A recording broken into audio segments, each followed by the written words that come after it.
అందరికీ జై భీమ్. నేను రాజేష్ మహాసేన్. ఏమంటే ఈసారి మన ఆర్జీవి గడి సంగతి. రామ్ గోపాల్ వర్మ అనేవాడు ఒక ఫిల్మ్ డైరెక్టర్. ఆడు తీసినప్పుడు మంచి సినిమాలు తీశాడు, గొప్ప సినిమాలు తీశాడు. భారతదేశ వ్యాప్తంగా ఒక తెలుగు డైరెక్టర్గా మంచి పేరు ప్రఖ్యాతులు సంపాదించాడు ఎదవ. కానీ ఏమైందో సడన్గా ఆడు బతుకు బస్టాండ్ అయిపోయింది. బస్టాండ్ అయిపోయింది అంటే మనం బ్రతుకుని బట్టి కూడా దేవుడిచ్చే ఆశీర్వాదం ఉంటుందండి. మనం ఎలా పడితే అలా బతుకుతాం, మేము ఏది పడితే అది చేస్తాం. కానీ మేము ఇంకా గొప్పగానే ఉండాలంటే మరి దేవుడు ఎందుకు? ఈడి బతుకేంటి? భార్యను వదిలేశాడు. భార్య వయసుకు వచ్చిన కూతురు కూడా ఉంది, అమ్మని కూడా వదిలేశాడు. తల్లి ఎక్కడ ఉంటుందంటే తల్లిని కూడా వదిలేశాడు. ఈడు ఒక జంతువులో బతుకుతాడు. జంతువు ఏం చేస్తుందండి? దానికి నచ్చినప్పుడు తింటుంది, నచ్చిన వాళ్ళతో పడుకుంటుంది, నచ్చినట్టు వ్యవహరిస్తుంది. ఎలా పడితే అలా ఉంటుంది, జంతువే. ఒక జంతువులో బ్రతికే ఈ ఆర్జీవి గాడు జగన్మోహన్ రెడ్డికి నచ్చాడు. రే భలే బతుకుతున్నాడు రెడ్డి, ఎవడో లైఫ్ స్టైల్ ఎదిరిపోయింది. ఎస్, ఇలాంటివాడే కావాలి నాకు, అర్జెంటుగా పిలిపించండి రామ్ గోపాల్ వర్మ అంటే పిలిపించారండి. ఏట్రా బాబు నువ్వేం చేయగలుగుతావు నువ్వు మా పార్టీ కోసం అంటే, నాకు సినిమాలు తీయడం వచ్చు, మీరు చెప్పండి ఎలాంటి పనికిమాలిన ఆస్పెక్ట్ అయినా సినిమాలో పెట్టి తీసేస్తాను. సేమ్ చంద్రబాబు నాయుడు గారిలో ఉన్నవాడిని, సేమ్ లోకేష్ గారిలో ఉన్నవాడిని, సేమ్ పవన్ కళ్యాణ్ గారిలో ఉన్నవాడిని పెట్టి వాళ్ళతో అన్ని తప్పులు చేయించేస్తూ సినిమా తీస్తాను. జనాలు ఎర్రోళ్లే కదా, అలాగే ఏపీలో ఎర్రోళ్ళు. ఆ సినిమాలో చేసిందే నిజంగా చేశారేమో వీళ్ళు అనుకుని మనకి ఓట్లు వేస్తారు. కాబట్టి నాకు ఇక 2 కోట్లు ఇవ్వండి, నేను చేయించేస్తాను అన్నాడు. ఆడు తెంగరోడా? అలాంటి ఎదవని నమ్మిన జగన్మోహన్ రెడ్డి తెంగరోడు నాకే తెలియదు కానండి. జగన్మోహన్ రెడ్డి ఫండింగ్ చేసే ఉంటాడు, లేకపోతే ఆడికి దోలేటి. చంద్రబాబు నాయుడు గారి మీద సినిమాలు తీయటం, ఏదో లక్ష్మీపార్వతి గారిని ఏదో అపర మేధావిలాగా ఈ ప్రపంచానికే ఒక పతివ్రతలాగా ఆవిడ చూపించాలని ఆడెందుకు అనుకుంటాడు? ఫండింగ్ వచ్చింది ఆడికి, తీసాడు సినిమాలు. అయితే ఈ సినిమాలు కూడా ఎలాంటివి అంటే అండి, ఆర్జీవి కొత్త సినిమా శపథం అటండి. పవన్ కళ్యాణ్ గారు కింద కూర్చొని ఉన్నదాన్ని అవమానకరంగా వేసి, జగన్ ఒక యోధుడు, పవన్ చంద్రబాబు షర్మిలలపై ఆర్జీవి షాకింగ్ కామెంట్స్. దేంట్లో యోధుడు మరి? ఏమంటే వ్యూహం. ఇక్కడ చూడండి, ఇగో చంద్రబాబు నాయుడు గారు, పవన్ కళ్యాణ్ గారు అంటే మనం అనుకోవాలా సేమ్ అలాంటి గెటప్, అలాంటి మేకప్ చేసి వాళ్ళతో చేయకూడని పనులు చేస్తాడు సినిమాల్లో. ఇది ఎలాంటిదంటే అండి, ఇప్పుడు కొన్ని సినిమాల్లో నేను మీలాగా వేషం వేసుకుని నేను వెళ్ళి మర్డర్ చేసి వచ్చేస్తాను. నేను వెళ్ళి మర్డర్ చేసి వచ్చేస్తే అప్పుడు ఎవరిని అరెస్ట్ చేస్తారు? మిమ్మల్ని అరెస్ట్ చేస్తారు. ఎందుకంటే మరి మీ వేషంలో వెళ్ళాను కదా. అలా చేయటం 2 రకాల నేరాలతో సమానం అండి.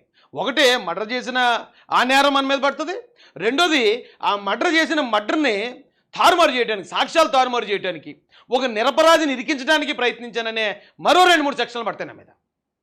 అలాంటి తప్పు చేశాడు ఈ ఆర్జీవి గడు.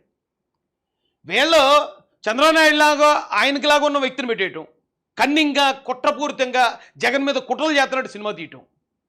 అంటే ఒకటి చంద్రబాబు నాయుడు గారిని విమర్శించటం, రెండోది చంద్రబాబు నాయుడు గారిలాగా మార్ఫింగ్ చేసి, దీన్ని మార్ఫింగ్ అంటారు. దీన్ని ఐటీ యాక్ట్ ప్రకారం చాలా పెద్ద నేరం ఇది. మార్ఫింగ్లు చేసి ఆ ఫోటోలు ఎక్కడ పెట్టారండి? ఇది అయిపోయింది, సినిమా మొత్తం అయిపోయింది, మొత్తం పులుసు అంతా కారిపోయింది. అయినా కానీ ఎదవలే కదండి. ఇక్కడ చూడండి ఈ ఫోటో ఎలా మార్ఫింగ్ చేశాడు.